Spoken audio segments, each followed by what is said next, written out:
Shalom Bapak Ibu, Suster, rekan-rekan yang dikasih dalam Tuhan. Berkah dalam STMJ 8 Januari 2024 diambil dari Injil Markus bab 1 ayat 7 sampai dengan 11. Di sini dikisahkan banyak orang berduyun-duyun hendak dibaptis. Sebelumnya Yohanes tampil di padang gurun dan menyerukan, "Persiapkanlah jalan bagi Tuhan, luruskanlah jalan bagi Tuhan. Bertobatlah dan berilah dirimu dibaptis." Di sini banyak orang bertobat dan memberi dirinya untuk dibaptis. Akan tetapi Yohanes berkata-kata, "Aku hanya membaptis dengan air. Setelah aku akan datang yang lebih berkuasa, yang akan membaptis dengan Roh. Dia lebih berkuasa daripadaku. Membuka tali kasutnya pun, membungkuk pun, aku tidak pantas." Yesus dari Nazaret hadir dan dibaptis di Sungai Yordan.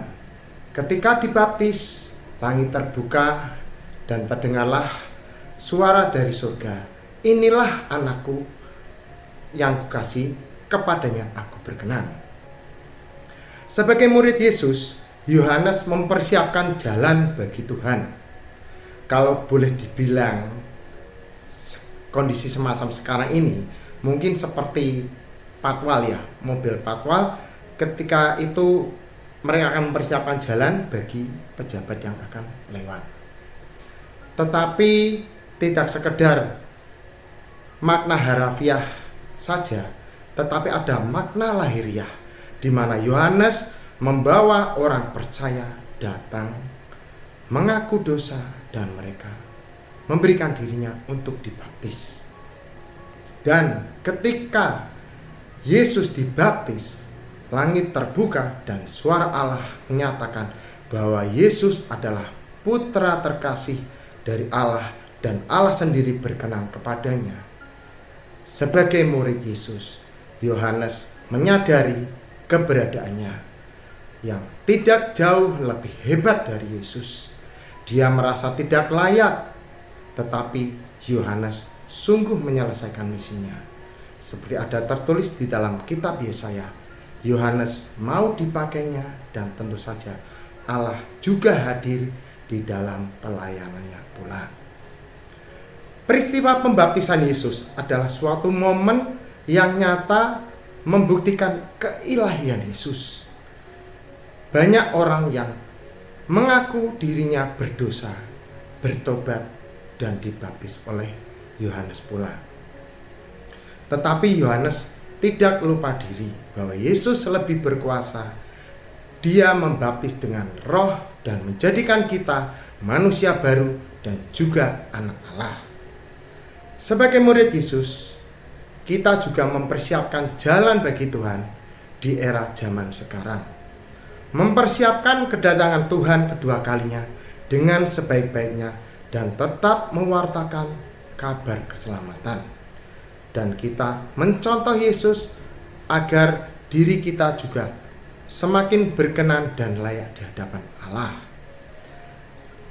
Dari tahun ke tahun, Natal membawa kebahagiaan bagi semua orang. Demikian juga aku dan keluargaku. Aku dipakai Tuhan untuk melayani bersama, walaupun di tempat yang berbeda. Banyak kisah yang unik dan menarik, dan tentu sangat menyentuh hati bagi kami sekeluarga. Mulai dari persiapan Natal, rasa ingin andil terlibat di dalamnya. Secara pribadi, aku ingin terlibat untuk mempersiapkan dekorasi. Aku menggambar pola gambar rusa di kardus setinggi setengah bahu manusia. Aku menggambar 3 biji, aku cat, aku hiasi, aku potong, dan akhirnya jadi. Setelah itu ada lagi, aku membuat replika tungku perapian. dari kipas angin PCB yang aku modif, diberi lampu LED dan resistor tentunya aku patri. Aku coba beberapa kali, sempat kobong, kebakar, meleduk, tapi itu asik dan membuat aku pantang menyerah dan mencobanya lagi. Setelah jadi dicoba, kok ternyata semburan anginnya itu ke atas itu kurang maksimal. Jadi kertas sama plastiknya itu epet-epetnya kurang ke atas. Akhirnya aku ganti dengan kipas yang lebih besar lagi. Akhirnya aku rangkai kabel lagi, ganti bolam yang lebih besar lagi. Akhirnya puji Tuhan berhasil. Lanjut, kemudian aku motong kayu dahan dari pohon supaya nampak nyata. Sekali lagi butuh pengorbanan. Tunggu, berhasil, selesai juga. Natal kemarin aku dan keluargaku terlibat di dalamnya. Kensi terlibat lektor di gereja paroki Pekalongan, sedangkan aku, istri aku, dan anak pertamaku Javas terlibat di kapel Stasi Kedung Uni, yang mana kami tidak bersama satu gereja, tetapi kami percaya hati kami satu di dalam Yesus Kristus.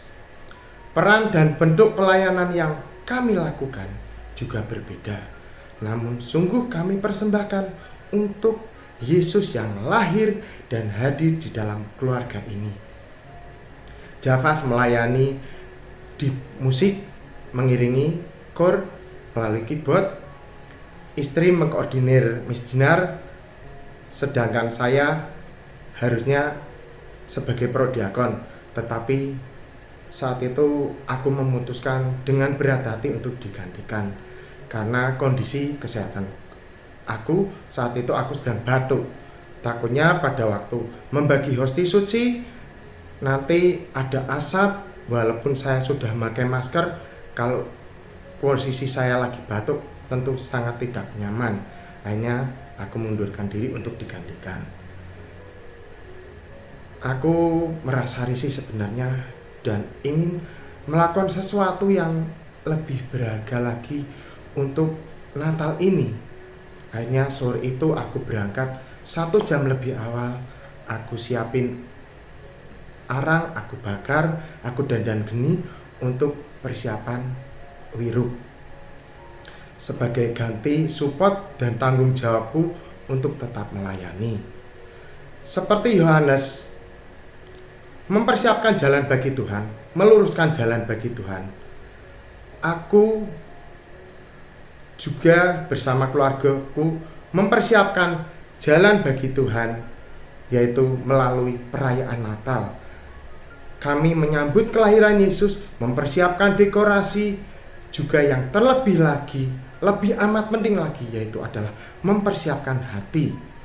Melalui bacaan hari ini, kembali aku diingatkan oleh Tuhan betapa Yesus diakui di hadapan manusia oleh Allah sendiri, bahwa Dia adalah putra satu-satunya yang terkasih dan Allah pun berkenan kepadanya. Yesus, anak domba Allah yang menghapus dosa dunia dan melayakkanku, keluargaku, menjadi murid-muridnya. Aku juga merasa tidak ada sekukunya pun dengan Yohanes. Biar Yesus semakin bertambah kemasyhuran dan kemuliaannya. Kemuliaan kepada Bapa, Putra, dan Roh Kudus, seperti pada permulaan, sekarang, selalu, dan sepanjang segala abad. Amin. Sekian, terima kasih, berkah dalam.